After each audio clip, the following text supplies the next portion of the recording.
छत्तीसगढ़ी गाने देखने के लिए हमारे YouTube चैनल को सब्सक्राइब करें और नए अपडेट्स जानने के लिए बेल आइकन के बटन को क्लिक करें।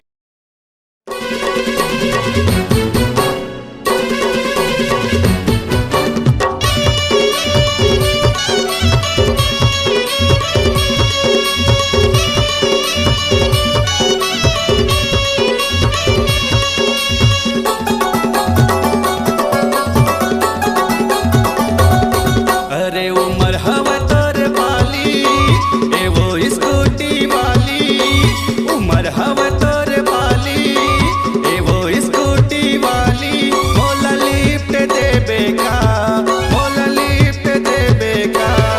अरे आगे है तोर पर दिल रानी मोला किस देबे का, अरे आगे है तोर पर दिल रानी मोला किस देबे का।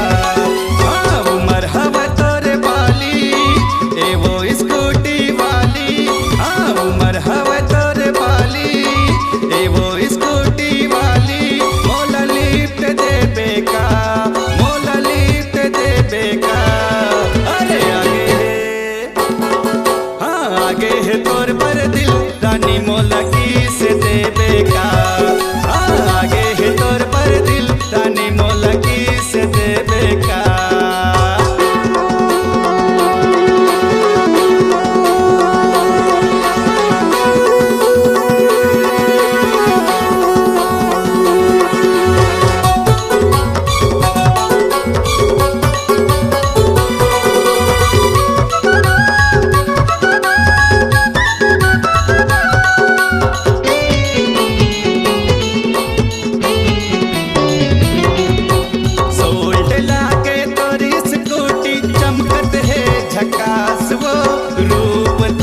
सोना लागे आधा है तोर बिंदास,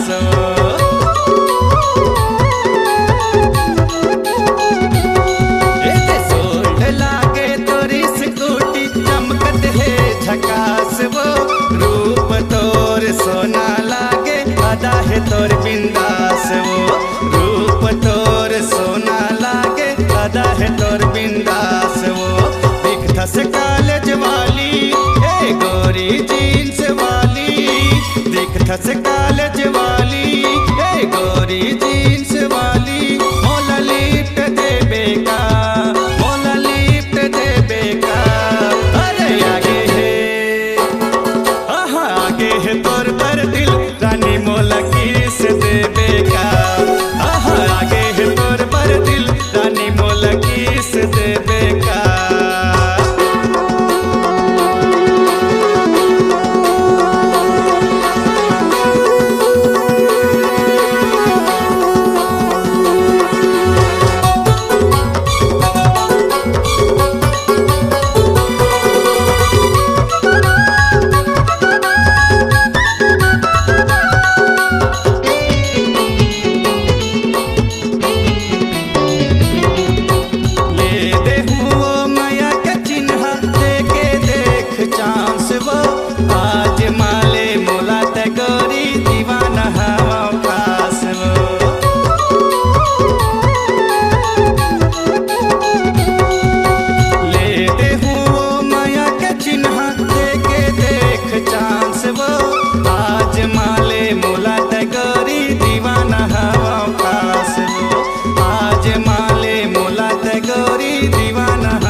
आवाज ही आपकी पहचान है। यदि आप अपनी आवाज को एक नया आयाम देना चाहते हैं तो चले आइए मल्टी ट्रैक डिजिटल रिकॉर्डिंग के लिए AVM audio video studio, Khamtarai, Raipur. Mobile number 9301523929 और 7869646201। यदि आप नए एवं पुराने गीत सुनना चाहते हैं तो avmgana.com में जाकर गाना फ्री डाउनलोड करें और YouTube चैनल में AVM गाना और KK कैसेट्स को सब्सक्राइब करें।